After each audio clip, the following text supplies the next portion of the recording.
This video is brought to you by my game Doodling's Arcade Sports Ball. Control the ball, score points, and achieve victory in a frantic two-player mashup of Pong and Foosball. Doodlings is available on Steam and itch.io, and it has recently got the Steam Deck Verified badge. Check it out with the links below. We've had some huge news in the world of Steam, including a new officially licensed Steam controller and a surprise beta release of the new game recording mode in Steam. We'll deep dive into all of it and more today. Let's get right into the news. So this is interesting. Have you guys heard of Hori? They're a legendary Japanese gaming accessory manufacturer. They've got an excellent reputation when it comes to third-party gamepads, and their website recently listed a new Steam gamepad. This looks like it could be the best Steam Deck gamepad replacement, as it has almost complete feature parity with the deck, minus a few glaring omissions.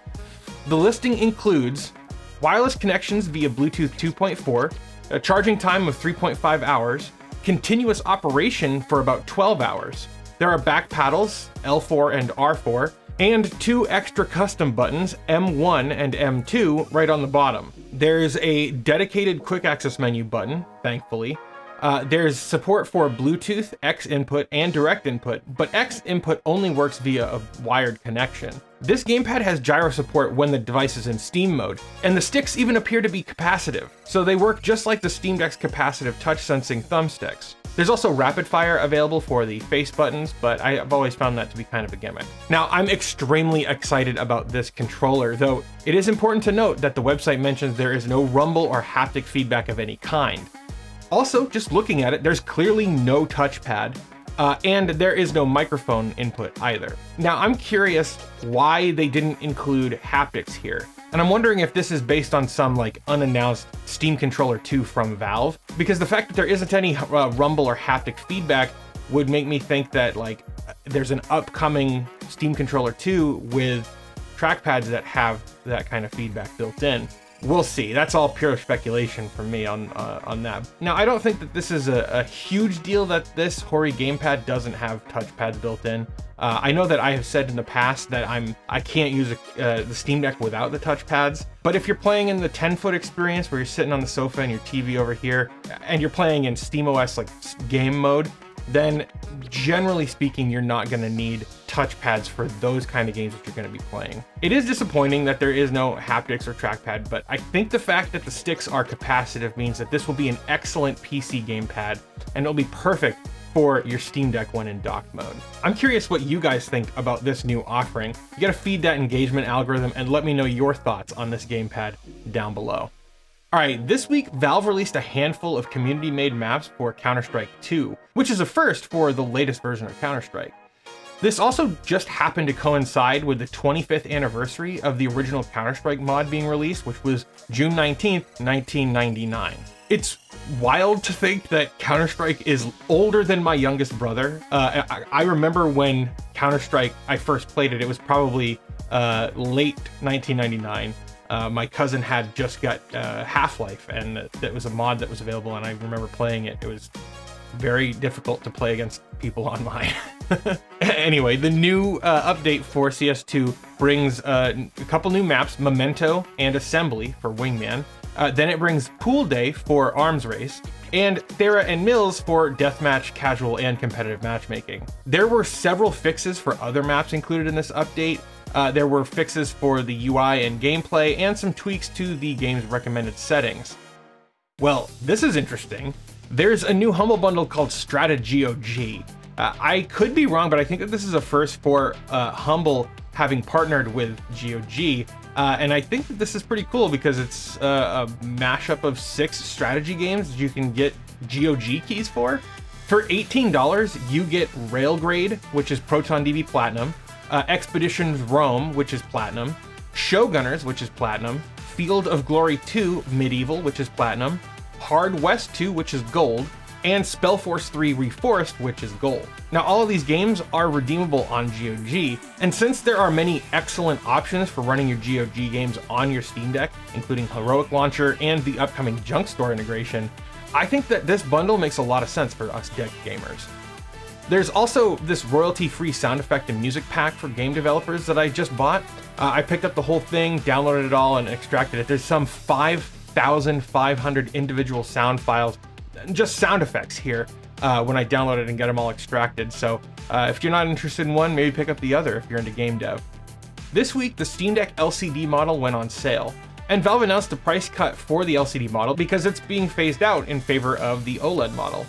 This means that through July 11th, while supplies last, you can actually get the 64GB LCD for $297 or the 512 model for $382.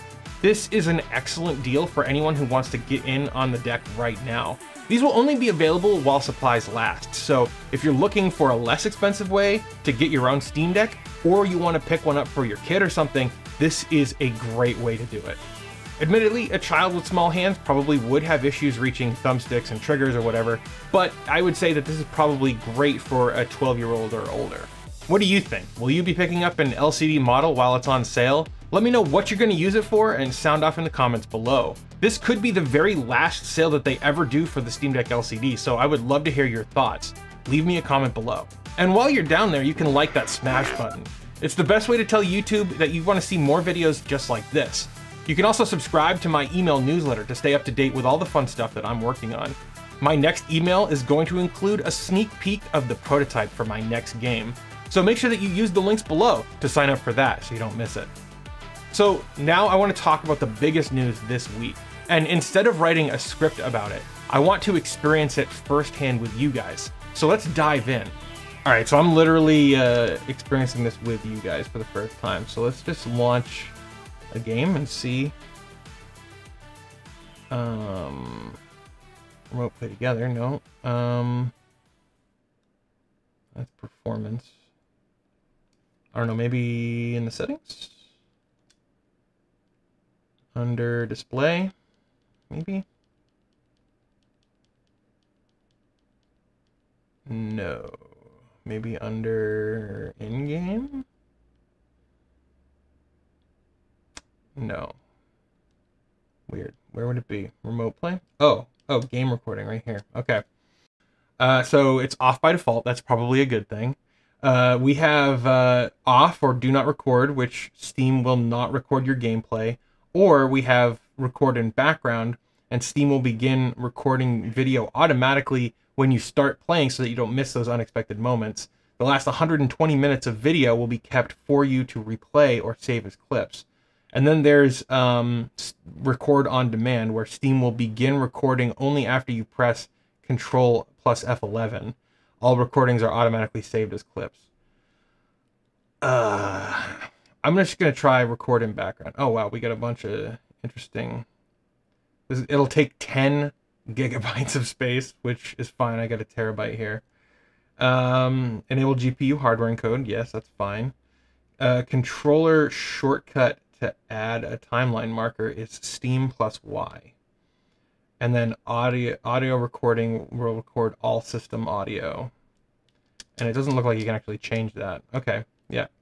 So, I wonder if it's already started here. From a UX point of view, I would expect there to be an option in here.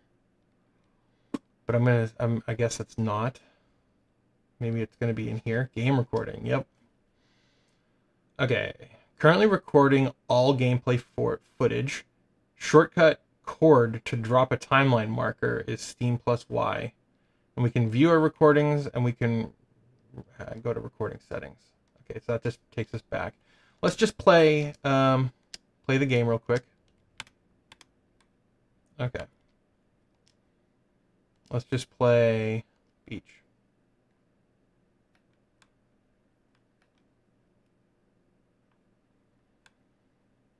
All right. Oh, whoa.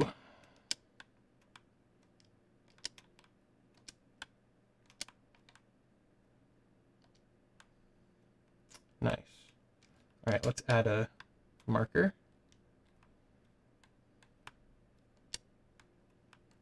Oh no. Let's add another marker. Yeah, we're gonna just keep adding markers here.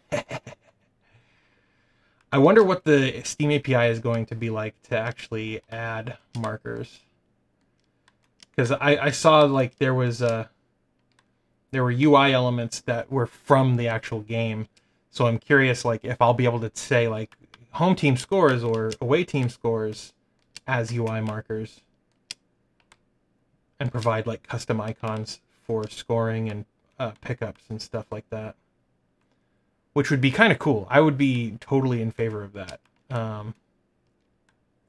Yeah, I'm kind of kicking the AI's ass right now. Okay, so that's the game. So now let's just close the game. Oh wait, do I go to media? Hey, look at that. Hey, a useful feature for the media tab. And it did record the earlier part.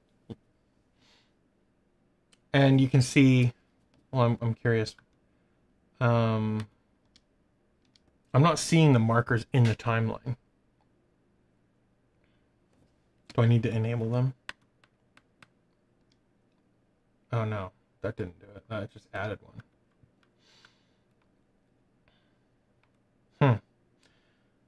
It's interesting. You can see, like, it is like adding like little breaks in the timeline when there's like a black screen, it looks like. So I added markers manually and they're not appearing here. Interesting. Let's see. I'm gonna connect my mouse. I'm gonna see if I can interact with the timeline with my mouse. Can I drag this? No. Doesn't seem like it. What is...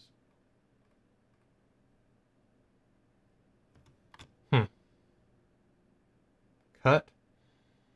Edit marker. Okay, you can give it a title and a description. That's pretty cool. And then you can add a marker, and it's giving you like a little preview. Dude, the way this works is so much cooler than how I expected it to behave. Like, you know, I'm playing the game with the CRT filter and it looks fantastic. And we have the menu here. I just wish that this would like not disappear automatically, because when I'm moving my cursor, it shouldn't disappear. Like, I feel like it should automatically be there. Nudge forward so that you can just kind of go, not really one frame at a time, because I think these are, the background sprite animation is on a 2-frame cycle.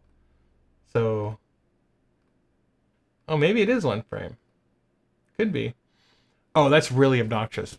So this is still obviously in beta here. I had to opt into the beta Steam client in order to actually access this. But having like the ability to step through frame by frame, pretty cool. Being able to add markers, even if the markers that I added while I was playing didn't like take or weren't added to the timeline, it's still pretty neat. I am really excited about like adding markers from the game through the Steam API, because that will be absolutely like amazing to do. Being able to have like people who are playing have their gameplay automatically recorded like this is just incredible to me. I love the idea. So, with that being said, I would love to know what you think about this new feature. Wow, it turned out to be way cooler than I even thought it could be. Kudos Valve for doing such a bang-up job on this. I'm very happy with it. I've been waiting for this feature since day one of the Steam Deck, and I've made multiple videos asking for this exact feature, so it's kind of surreal to see it working here.